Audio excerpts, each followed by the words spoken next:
মণিপুর গ্রামে বাস করত সুজন আর তার বউ সাক্ষী, তার একটি মেয়ে লতা এবং অন্য ছেলে যিশু।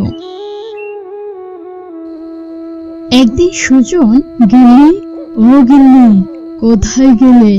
আমি চললাম গো, দেখি সেটা সন্ধান করতে পারি কিনা, জঙ্গল থেকে ঘুরে আসি। কতই বা খোঁজ করবে, কোনোদিনই তো তার সন্ধান পেলে না। এবার ওটা খোঁজাখুঁজি বন্ধ করো তো দেখি, আর কাজকর্মের দিকে মন দাও, তাহলে দুটো টাকা আসবে, সংসারটা ঠিকঠাক চলবে। অমন কথা বলো না গো গিন্নি, আমার দাদু বলে গিয়েছে, দেখো আমি একদিন ঠিকই সেটা খুঁজে বের করব। বাবা, এটা মিথ্যা কথা বাবা, এটা একটা বানোয়াট কথা, কখনো সোনার শহর হয় নাকি? আবার তুমি সেকালের একটা মিথ্যা কথার উপর আশ্রয় করে বসে আছো। বাবা, এখনো সব বাদ দাও তো বাবা, শুধু শুধু তুমি মিথ্যার পেছনে কেন পড়ে আছো বলো? তার চেয়ে বরং ভালো হয় তুমি যদি একটা কাজ খুঁজে কাজ করো বাবা। একে তো আর বুঝিয়ে কোনো কাজ হলো না, সেই বাপদাদার আমলের কথা ভেবে এখনো সে বসে আছে। এদিকে বাড়িতে খাবারের কোনো ব্যবস্থা নেই, দেখে শুনে একটু কাজ কাম করবে তাও না, ছেলে মেয়ে দুটো না খেয়ে তো মারা যাবে। গিন্নি, আমি জঙ্গলে গেলাম গো, দেখো আমি ঠিক সোনার শহর খুঁজে বের করেই ছাড়বো, তুমি দেখে নিও। হ্যাঁ হ্যাঁ, যাও দেখি কি নিয়ে আসো সাথে করে। সারাটা দিন সোনার শহরের পিছে ঘুরে, জঙ্গলে যায় সোনা খুঁজতে, আর রাতে বাড়ি আসে খালি হাতে। যাও যাও, তোমার মতো স্বামীর কোনোই দরকার নেই। বাবা, সোনার শহর বলে কোনো কিছু হয় না বাবা, তুমি ওসব বাদ দিয়ে সংসারের দিকে মন দাও। আমাদের সংসারে সব সময় অভাব লেগে থাকে, আমরা না খেয়ে মরে যাব বাবা। তোরা একটু ধৈর্য ধর বাবা, আজকে যদি আমি কোনো কিছু সমাধান করতে না পারি, তাহলে আর কোনোদিনও সোনার শহর খুঁজতে যাব না, এই আমি কথা দিলাম। এই কথা বলে সুজন হাঁটতে হাঁটতে গভীর জঙ্গলে পৌঁছে যায়। জঙ্গলের ভিতর হাঁটতে গিয়ে সুজন একটা গর্তে পিথর পড়ে যায়, আর চক্রা করে ঘুরতে ঘুরতে মাটির নিচে একটি শহরে এসে পড়ে। সে চারদিক তাকিয়ে বলে, আমি কোথায় চলে আসলাম? এ তো দেখি সোনার শহর। আমি সোনার শহরের সন্ধান পেয়ে গেছি, এখন আর আমার সংসারে কোনো অভাব থাকবে না। সুজন এসব কথা বলে সামনের দিকে এগোতেই একটি রাক্ষসের সাথে তার দেখা হয়ে যায়। কে রে ওখানে? এই রাক্ষসের শহরে মানুষের গন্ধ পাচ্ছি মনে হচ্ছে। যাক, আজকের রাতের খাবারটা একটু ভালোই হবে। দয়া করে আমাকে ছেড়ে দাও, আমি আর কোনোদিনও এখানে আসবো না, ভুল করে চলে এসেছি, দয়া করে আমাকে মেরো না। কি বলিস তুই? তোকে আমি এত তাড়াতাড়ি ছেড়ে দেব? না না, তোকে তো আমি বন্দি করে রাখবো। হা হা হা হা।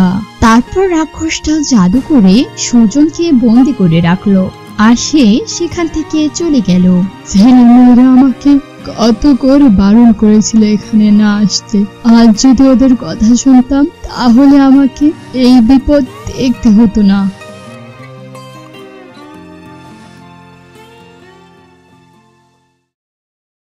মা, ও মা, বাবা তো এখনো বাড়িতে এলো না, সন্ধে হয়ে গেল, আবার কোনো বিপদ হলো না তো মা?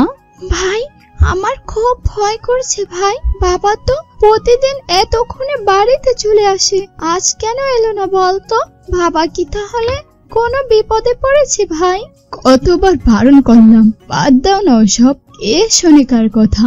এখনো বাড়ি আসলো না, আমারও তো খুব চিন্তা হচ্ছে, কি হলো মানুষটার। মা, তুমি আর বাবা ছাড়া আমাদের দুই ভাই বোনের তো কেউ নেই, তোমার আর বাবার কিছু হয়ে গেলে আমাদের কি হবে মা, কি হবে? এভাবে রাত কাটলো তাদের গভীর চিন্তায়। পরের দিন সকালে, ও মা, মা কোথায় গেলে? আমি গেলাম গো বাবাকে খুঁজতে, তুমি আর বোন বাড়িতেই থেকো।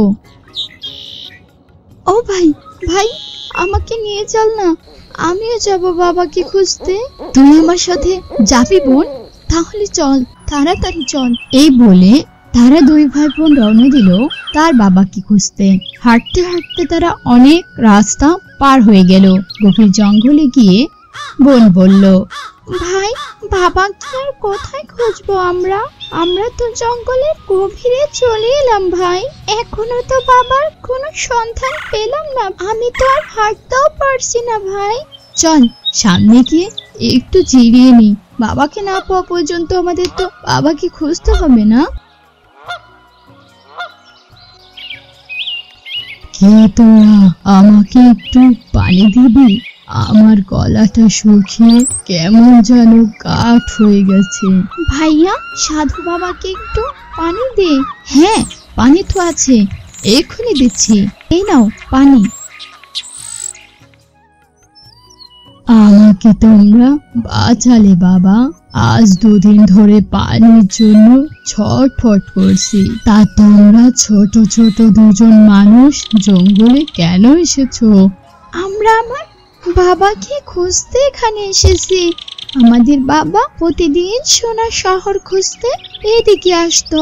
আপনি কি আমাদের বাবাকে দেখেছেন সাধু বাবা? ও, প্রতিদিন যে লোকটা এখান দিয়ে আসতো সেটা কি তোমাদের বাবা? আমি তাকে প্রায় আসতে দেখতাম। কই, আজ তো তাকে দেখলাম না আসতে। সাধু বাবা, আপনি কি জানেন সোনার শহর বলে কিছু আছে? আর সেটা থাকলেও বা কোথায়? আমার মন বলছে আমার বাবা সেখানে আটকা পড়ে গেছে। তারপর সাধু বাবা তাদেরকে সমস্ত কথা খুলে বলে আর তার কাছে একটি ছুরি ধরিয়ে দেয়, যেটা দিয়ে তারা ওই রাক্ষসকে মারবে। সাধু বাবা সমস্ত কিছু তাদেরকে বলে দেয়। তারপর তারা দুই ভাই বোন সাধু বাবার কথা অনুযায়ী সোনার শহরে পৌঁছে যায়। ভাই, আমরা তো সোনার শহরে পৌঁছে গেছি, এখন আমরা কোথায় পাবো বাবাকে? বোন, ওই দেখ, কিছু একটা দেখা যাচ্ছে, আমরা চল ওখানে যাই। তারা যেতে যেতে একটি ঘর দেখতে পেল। সেই ঘরের ভিতর তার বাবাকে বেঁধে রাখতে দেখা গেল। তারপর সেখানে রাক্ষস চলে আসে। রাক্ষসের সাথে যুদ্ধ করে তারা জয়ী হয়ে তার বাবার কাছে যায়।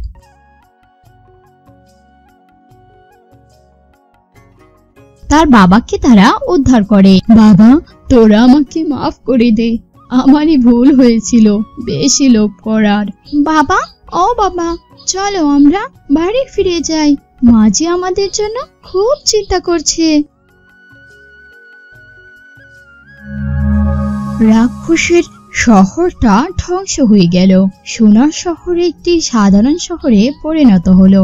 আর যিশু আর লতা তার বাবাকে নিয়ে বাড়ি চলে আসলো। তারপর এভাবে করে তারা সুখে শান্তিতে সংসার করতে থাকলো।